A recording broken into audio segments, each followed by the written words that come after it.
ആഹാ, കൊച്ചമ്മ എണീട്ടല്ലോ. സമയം 10:20. ഓഹ്, എന്തൊരു പുച്ഛഭാവ. ഈശ്വര, രാവിലെ ഒരു ചായ ഇട്ട് തരാൻ പോലും ആരുമില്ല. ഈശ്വര, പണ്ടത്തെ അപ്പനപ്പൂമ്മമാരുടെ കാലം വല്ലതും മതിയായിരുന്നു. ഭഗവാനെ, വല്ല ടൈം ട്രാവലും ചെയ്യാൻ പറ്റിയായിരുന്നെങ്കിൽ. ഇതെന്താ അപ്പൂപ്പന്റെ വാച്ചുകളുണ്ടല്ലോ, ടൈം കണ്ടില്ല. ഇതെന്തെല്ലാം ബ്ലാക്ക് ആൻഡ് വൈറ്റ്? ഇതെന്ത് സംഭവം?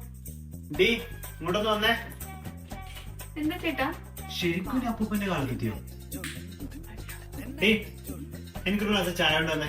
ശരിയായിട്ട് ഞാൻ പോണ്ട്. ഇതെന്ത് മറിമായം? എന്താണ് ഇതിന് മധുരമില്ലാത്ത? ഇങ്ങോട്ട് വാ.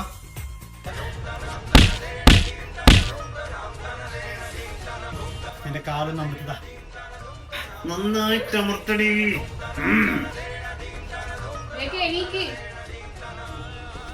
എണീക്ക്, നിന്നോടല്ലേ എണീക്കാൻ പറയുന്നേ. നേരം വളർന്ന് ഉച്ച ആവാനായി.